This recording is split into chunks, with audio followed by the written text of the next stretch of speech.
Another day, another huge Amazon haul. Paid $130 for all 4. I need to stop sleeping on Shein. A fast furniture scam that nobody is talking about. We all know fast fashion is bad. Well, I hope you do, and that's basically what I talk about often in my Instagram and TikTok content. Hi, I'm Lottie. I make fashion deep dives and secondhand and slow fashion content. Joining me here on my YouTube deep dive, where we explore topics that aren't just fashion. For example, fast furniture. Furniture is meant to be things that people keep for generations, but it's quietly become disposable. Welcome to the era of fast furniture. So I took one for the team and I ordered chairs off of Shein. Not just any chairs, dining table chairs, okay? They looked so cute on the listing, but there was only 2 reviews, none of which included photos. So we're about to find out if these are valid or not. I actually ordered 4 chairs in total, so I'm guessing there's 2 in there and 2 in there. Let's see. Wait a minute. These are so cute. Oh my god.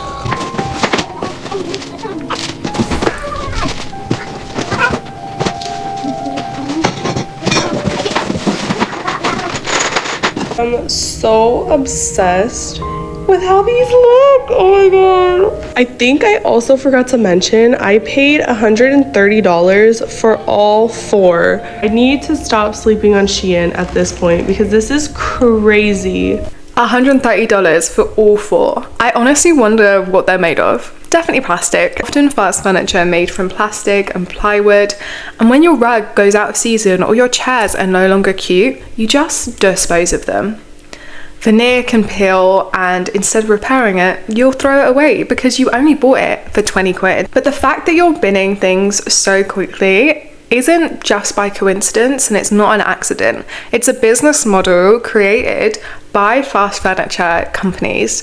Now, let's get our conspiracy hats on.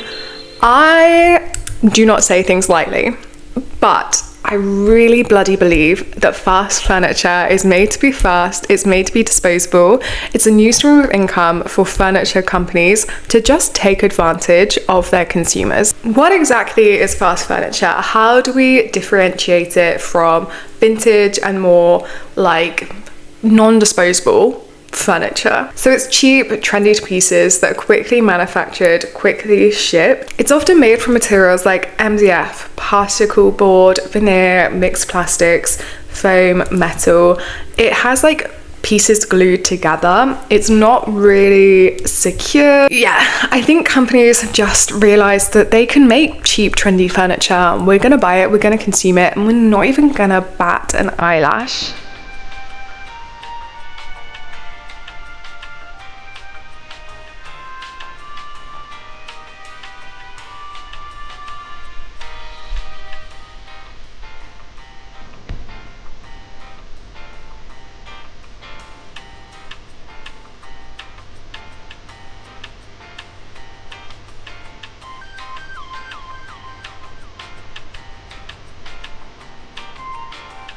I think Amazon is one of the worst vendors for fast furniture. As you'll see from that video, a lot of that is just fast furniture that seems disposable, and they bought it on Amazon.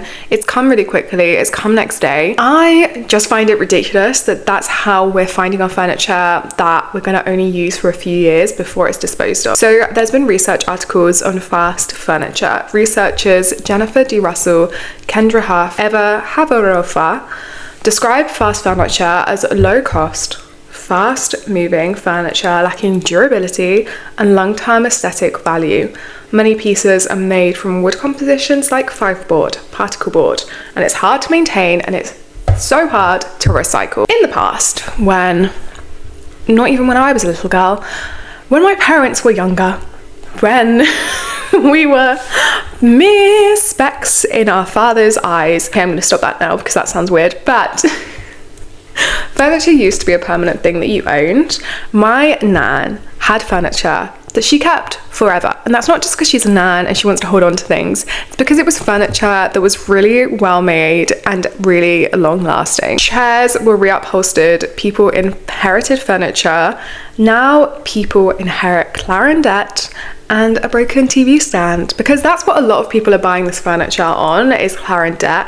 I'm not even going to go into that because that's a wild concept, that we are just so fastly getting this furniture, wanting to keep up with the latest trends, that we're getting ourselves into debt. Finding cool things for your home so you don't have to. Starting off strong with some IKEA finds. I absolutely love this wall clock. It reminds me of those Carlson vintage ones, and it's really not a bad price either. Love these new picture ledgers as well, great store vinyls on. I think this rug's really giving that mid-century modern aesthetic. I found the perfect coffee cabinet. Looks like it's got loads of storage as well. Lastly, from M&S, I think this cushion is super cute. I'm really into those rust orange brown sort of tones, and I feel like this would really pop on a green or black sofa. The sun is shining and outdoor furniture is back, and I actually have this exact sofa but with different patterned cushions. It's really comfy. I absolutely love this new colorway. For a similar sort of vibe but without as much of the price tag, this sling garden sofa from John Lewis is perfect, and I think that would look really nice contrasting against this burnt orange chair. If you're in the need for an outdoor coffee table, then this one from West Wing I think looks incredible. And I guess just to complete all of that together, I really like Wall of Art's prints, and I found this one which I think is really cool. Stay tuned for part 2, it's coming pretty soon. I would never buy an art piece from a fast furniture store. That is just me, that's a personal opinion. All of the pieces of art in our flat are made by independent artists. They tell a story, they're where we've traveled to. I think that's the best thing to do with art that you're going to put into your space. That's a personal pet peeve. But a lot of that was like walnut effect. It was oak feel. Throughout that video, there was a lot of striped paneling, which is so popular at the moment with fast furniture, with home decor. It is definitely the it trend. We've just moved flat and we were looking for some pieces for inspiration. There was so many checkerboard. There was so much stripes. Luckily, checkerboard fits in to our space. I was hunting for a massive fluffy blanket. Couldn't find one secondhand, couldn't find one on Facebook Marketplace. I found one, it's checkerboard, but I know I'm gonna keep that forever. But when I buy pieces that are fast furniture, that's why there's no hate to these creators.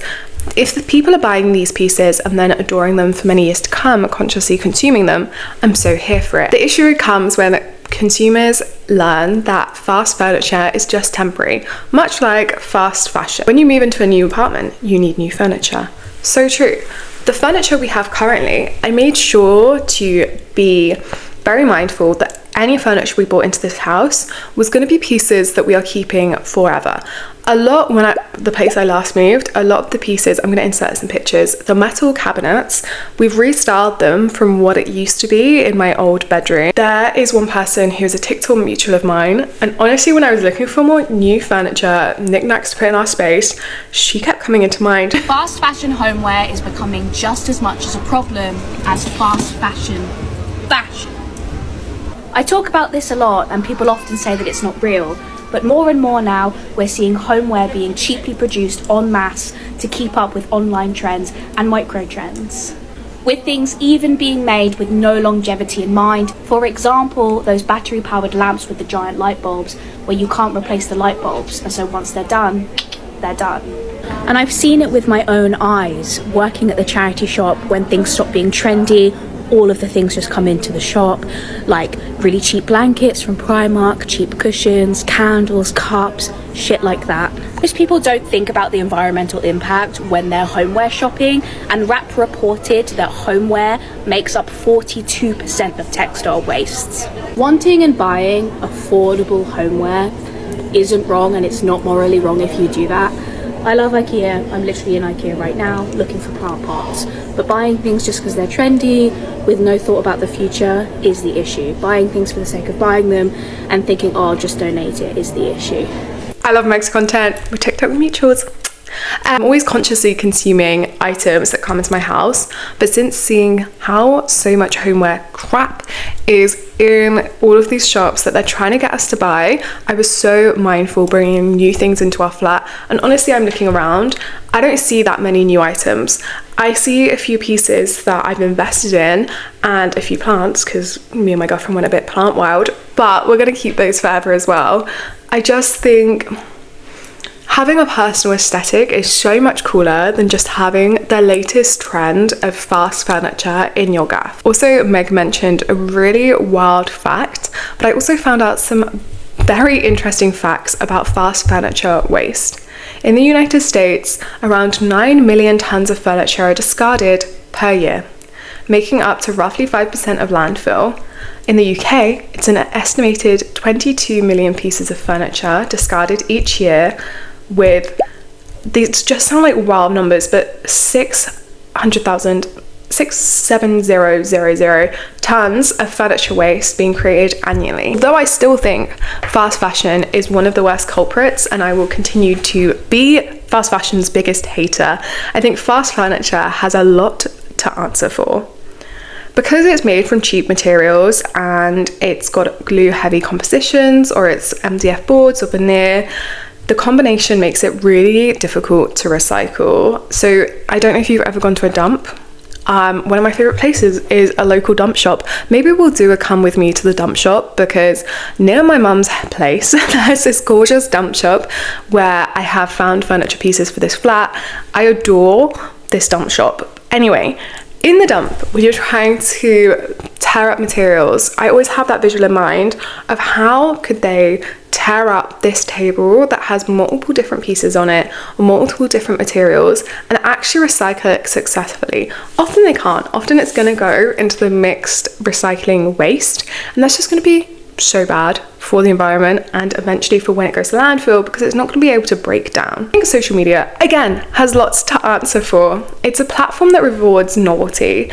So I think a lot of people want to be the next furniture influencer. A video that says, I've owned this oak table for 17 years is not going to get as many views as everything I bought for my apartment under £400, top 10 Amazon home finds. Here are 10 things you need from Amazon this month. First up, the slim rotating mirror. It sold out instantly, but I found a similar version I think you're gonna love. This under the cabinet organizer for plastic wrap, Ziploc bags, and more. It utilizes wasted space. This slim utility cart, it tucks away in the corner and holds all of your essentials. This foldable wall-mounted stool, which is perfect for small spaces. Enough said, I think it's genius. My favorite organization hack, use a cross-line laser level to apply your labels. It allows you to line them all up properly. Just multiple pieces of different shaped plastic. These stove gap covers fix one of the most annoying kitchen problems. These adhesive wall lights are actually renter friendly because you can just pull the tab to remove them when you need them off the wall. This cabinet drawer opener allows you to open the garbage hands-free.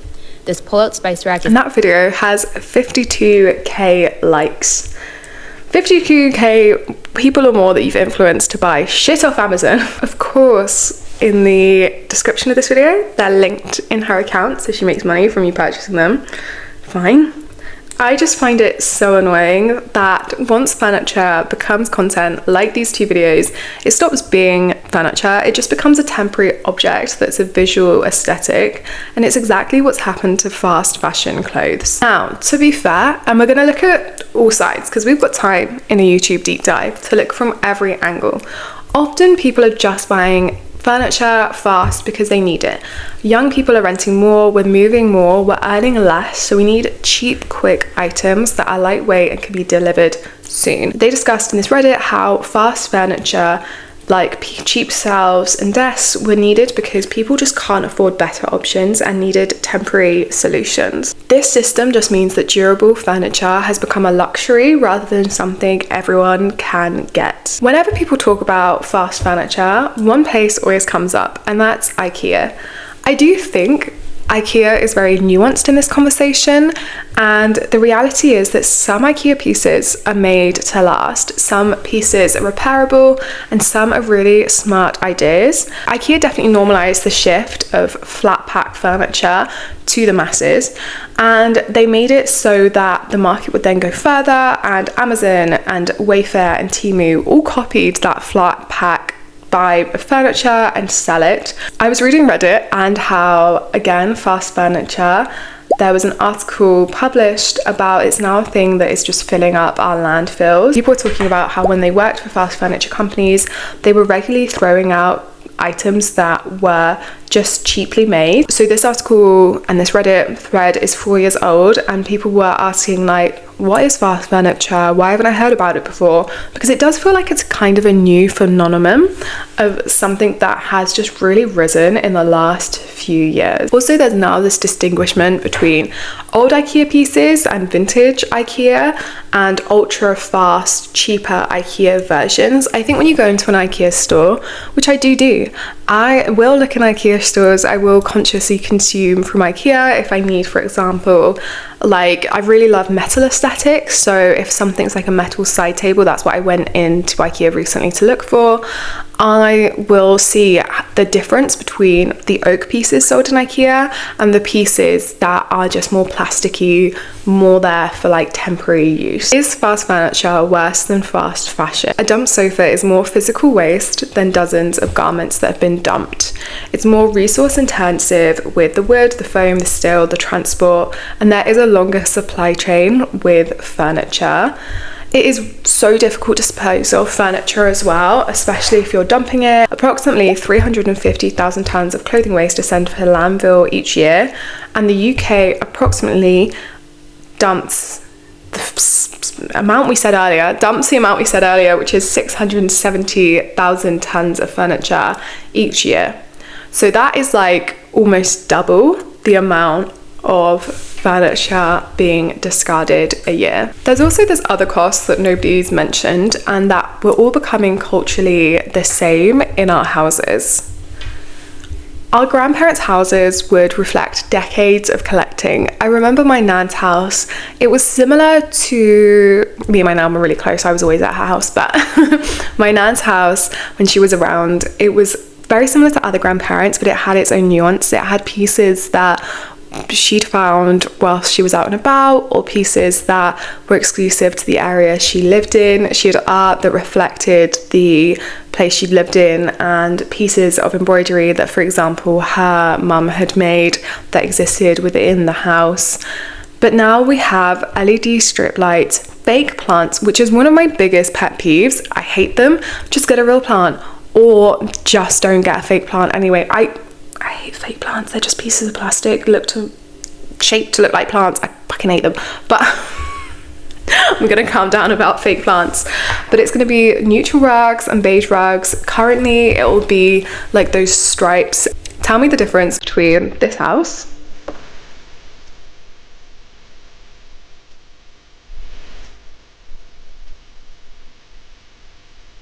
Taking you through all the details of our 2-bed 1-bath duplex in our living/dining spaces. My husband and I bought this duplex back in 2021, and we've been living on one of the sides and renting out the other since then, and this is how we've really curated it. We added tons of brick detail because we live in a... and this house.